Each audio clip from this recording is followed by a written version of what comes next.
तो guys, movie के start में हमें दिखाया जाता है कि बहुत सारे डॉक्टर्स अफेक्टेड एरिया से भागने की कोशिश कर रहे होते हैं और वो सब एक हेलीकॉप्टर के साथ लटक कर इस प्लेस से भागना चाह रहे हैं, जबकि दूसरी जानब विलन जोनाथन, जो कि एक टेररिस्ट भी है, उसके हाथ में एक खास किस्म का केमिकल होता है। वो उन तमाम डॉक्टर्स को वहाँ पर मरता छोड़ देता है और वहाँ पर जहरीला केमिकल फेंक कर वहाँ से खुद चला जाता है। तो गाइस, चलते हैं मूवी की स्टोरी की जानब। चैन, जो कि एक बहुत अच्छा एथलीट है, वो यहाँ पर अपने एक दोस्त के साथ कंपटीशन कर रहा होता है बिल्डिंग की छत पर। चैन अपने दोस्त के साथ कंपटीशन कर रहा होता है और वो कंपटीशन जीत जाता है। वो दोनों बिल्डिंग के एक टॉप पर खड़े होते हैं और चैन अपनी लाइव स्ट्रीम पर अपने फैंस को बता रहा होता है कि वो ये गेम जीत गया है कि इतने में वो उसका दोस्त चैन को बिल्डिंग के टॉप से धक्का देता है, बट चैन अपनी जान बचा लेता है। चैन के पास पैराशूट होता है और वो अपना पैराशूट की वजह से बच जाता है। चैन अपना पैराशूट लेकर एक बिल्डिंग में उतरता है जहाँ पर दो टेररिस्ट पार्टी के बीच में डील चल रही होती है। चैन की एंट्री वहाँ पर बहुत अच्छी होती है और दोनों में से एक पार्टी के बॉस को चैन की एंट्री बेहद पसंद आती है। वो अपने असिस्टेंट से कहता है कि ये होती है एंट्री, इस तरह की एंट्री मुझे भी चाहिए, और वो चैन से बेहद इम्प्रेस होता है और वो चैन को कहता है कि तुम हमारी कंपनी में काम करो, आज हमारी बहुत बड़ी डील होने वाली है, हमें तुम जैसे ही नौजवान और कॉन्फिडेंट लड़के की ज़रूरत है। चैन को ये बात बेहद पसंद आती है क्योंकि चैन का एक सपना होता है कि वो अच्छा बिजनेसमैन और हीरो बने और उसे वो अपना ख्वाब पूरा होता नजर आता है। वो टेररिस्ट बॉस जब चैन को एक ब्रीफकेस दिखाता है जिसमें मिनी बॉम्ब बनाने का आइडिया होता है और वो इस आइडिया को एक दूसरे बिजनेसमैन के हाथों बेचने वाला है जो कि टेररिस्ट है, और वो थोड़ी ही देर में उनकी कंपनी यहाँ पर आने वाली है। चैन को जब पता चलता है कि वो दो टेररिस्ट कंपनीज के बीच में फंस चुका है तो वो वहाँ से निकलने की कोशिश करता है। इतने में दूसरी पार्टी भी आ जाती है और उन दोनों में किसी बात पर बहस स्टार्ट हो जाती है। चैन उन दोनों को खामोश करवाने के लिए इजीली उन दोनों के बैग्स एक्सचेंज कर देता है और वहाँ से एक आदमी से बात करके वहाँ से निकलने की कोशिश करता है, बट उस डीलिंग रूम के तमाम डोर्स क्लोज होते हैं और उनको बाहर से क्लोज किया होता है। इतने में एक डोर ओपन होता है जहाँ पर हमें एजेंट एजेंसी की सीनियर ऑफिसर ब्रूस दिखाई देती हैं, जो इन दो टेररिस्ट पार्टी को पकड़ने के लिए वहाँ पर आई हैं। बट ब्रूस को देखते ही दोनों पार्टी एक दूसरे पर फायरिंग करना स्टार्ट कर देती हैं और बॉम्ब बनाने का एंटीडोट लेकर गायब होने की कोशिश में लग जाती हैं। ब्रूस बचे हुए टेररिस्ट को मार देती है और बॉम्ब बनाने का एंटीडोट जब्त कर लेती है और चैन बासानी अपनी जान बचाकर अपने घर चला जाता है। दूसरी जानिब पुलिस ऑफिसर म्याओ को कल होने वाली दो पार्टीज के दरमियान फायरिंग की फोटोज मिलती हैं जिसमें चैन की भी पिक्स होती हैं। म्याओ चैन को उसी वक्त पहचान जाती है कि ये बिल्डिंग एथलीट है। वो उसकी लाइव स्ट्रीम बहुत शौक से देखती है और उसकी बहुत बड़ी फैन है। वो चैन को पकड़ने का प्लान बनाना स्टार्ट कर देती है। चैन उन टेररिस्ट से अपनी जान बचाकर अपने घर पर आता है तो वहाँ पर उसे मिलने ब्रूस आती है। ब्रूस चैन को उसकी कंपनी में काम करने का कहती है क्योंकि वो कहती है तुम उन टेररिस्ट के बारे में जानते हो, जिसके लिए वो उसे अच्छे खासे पैसे भी देती है और साथ में उसको अपनी एजेंट एजेंसी का कार्ड भी बना कर देती है और चैन कल से कंपनी को ज्वाइन करने के लिए निकल पड़ता है। दूसरी जानिब म्याओ भी चैन को चेज कर रही होती है। चैन रेडी शेडी होकर नेक्स्ट डे एजेंसी में पहुंच जाता है जहां पर उसकी मुलाकात सबसे पहले ब्रूस से होती है।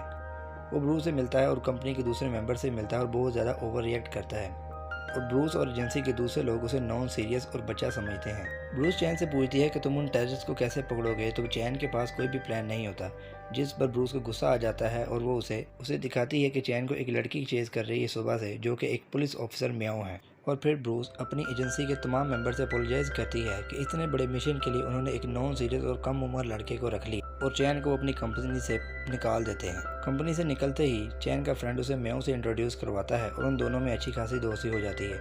वो दोनों अपने फ्रेंड के घर पर बैठकर ड्रिंक्स पी रहे होते हैं तो चैन उसे बताता है कि वो एक खास एजेंसी के लिए काम करता था, बट उनको उनकी काबिलियत पर शक था, बट वो उन दो टेररिस्ट के बीच में होने वाली डील के बारे में जानता है और वो लोग एक जोकर और कॉस्ट्यूम वगैरह पहनकर उस पार्टी में जाएंगे और बॉम्ब बनाने वाले एंटीडोट्स को वहां से चोरी करके एजेंसी की सीनियर ऑफिसर ब्रूस को गलत साबित करेगा। चैन म्याओ और उनका फ्रेंड एक रॉकस्टार का गेटअप करके जोनाथन की एग्जीबिशन में पहुंच जाते हैं और वहां पर डेंजरस गैस और बॉम्ब बनाने का फार्मूला ढूंढना स्टार्ट कर देते हैं। ब्रूस भी वहां पर पहुंच जाती है। वो तीनों एग्जीबिशन में गैस फार्मूला और एटम बॉम्ब का एंटीडोट ढूंढ रहे होते हैं। एग्जीबिशन की सिक्योरिटी को उन तीनों की एक्टिविटी कुछ ऑकवर्ड लगती है और वो लोग सिक्योरिटी से बचकर भागना स्टार्ट कर देते हैं। दूसरी जानिब जोनाथन डेंजरस गैस और एटम बॉम्ब के एंटीडोट की डीलिंग में बिजी होता है। चैन उस रूम के बाहर पहुंच जाता है जहाँ पर डेंजरस गैस पड़ी है। वो उस रूम के पासवर्ड को खोलने की काफ़ी बार कोशिश करता है बट हर बार फेल हो जाता है। कमरे का दरवाज़ा अंदर से खुलता है और म्याओ चैन को अंदर बुला लेती है। रूम के अंदर सिक्योरिटी टाइट होती है और लेज़र लाइट लगी होती हैं। म्याओ बहुत केयरफुली उस गैस के एंटीडोट को वहाँ से चुरा लेती है। चैन म्याओ को उस रूम की लेज़र लाइट में फंसा देता है और उसे बताता है कि वो जानता है कि म्याओ एक पुलिस ऑफिसर है और वो उसका पीछा काफ़ी टाइम से कर रही है। और चैन म्याओ को कहता है कि उसी की वजह से ब्रूस ने उसे उसकी एजेंसी से बाहर निकाला था और नॉन सीरियस समझा था और वो ये गैस का एंटीडोट ब्रूस को देकर एजेंसी में इन हो जाएगा। म्यो उन लेज़र लाइट्स को क्रॉस करके चैन के पीछे भागती है और सिक्योरिटी अलार्म अलर्ट हो जाते हैं और एग्जीबिशन की तमाम सिक्योरिटी अलर्ट हो जाती है कि डेंजरस गैस की चोरी हो चुकी है। जोनाथन चैन को बचाने वहां पर आ जाती है और एग्जीबिशन की सिक्योरिटी पर बेहोश करने वाली गैस छोड़ देती है ताकि वो चैन और म्यो को पकड़ ना सके और चैन के साथ साथ वो एंटीडोट को भी लेकर यहाँ से चली जाए।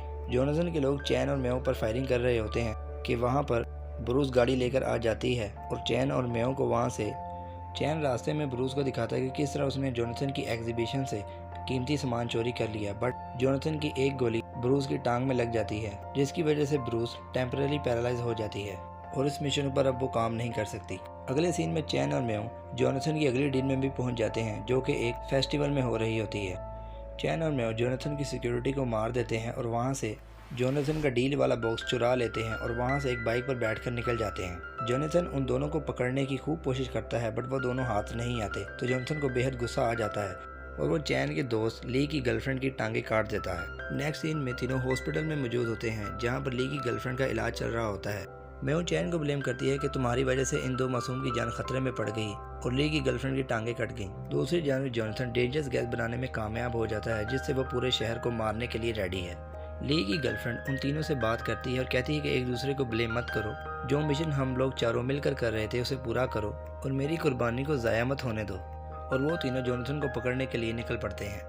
जोनाथन की नेक्स्ट डील जहाँ पर डेंजरस गैस की होती है वो तीनों उस जगह का बहुत अच्छे से प्लानिंग और मॉनिटरिंग कर रहे होते हैं ताकि वो इजीली जोनाथन तक पहुंच सकें, बट जोनाथन की सिक्योरिटी बहुत टाइट होती है और वो उन तीनों को पकड़कर जोनाथन के पास ले जाते हैं और जोनाथन उन तीनों को डीलिंग पॉइंट पर बांध देता है और उन तीनों को बताता है कि जितने भी डेंजरस गैस के एंटीडोट उन्होंने चुराए हैं वो उनके किसी काम के नहीं हैं और उसने डेंजरस गैस रेडी कर ली है जिसको वो पूरे शहर में छोड़ेगा और तमाम लोगों के मरने के बाद उनके ह्यूमन ऑर्गन्स को बेचकर पैसा कमाएगा। और नेक्स्ट मोमेंट जोनाथन ऐसा ही करता है, पूरी सिटी में डेंजरस गैस को छोड़ देता है ताकि लोग मर जाएं और देखते ही देखते वो डेंजरस गैस पूरे शहर में फैल जाती है और लोग मरना स्टार्ट कर देते हैं। ब्रूस स्टिल हॉस्पिटल में है और पैरालाइज है, वो कुछ नहीं कर सकती और सब कुछ होता देख रही है और जोनाथन पूरी सिटी में बॉम्ब ब्लास्टिंग भी स्टार्ट कर देता है और जिसके साथ साथ डेंजरस गैस भी पूरे शहर में फैल जाती है और कंडीशन आउट ऑफ कंट्रोल हो जाती है। इतने में ली जोनाथन के वहाँ से भागते ही मेडिकल लैब की तरफ भागता है जहाँ से डॉक्टर जोनाथन के कहने पर पूरे शहर में डेंजरस गैस छोड़ रहे थे।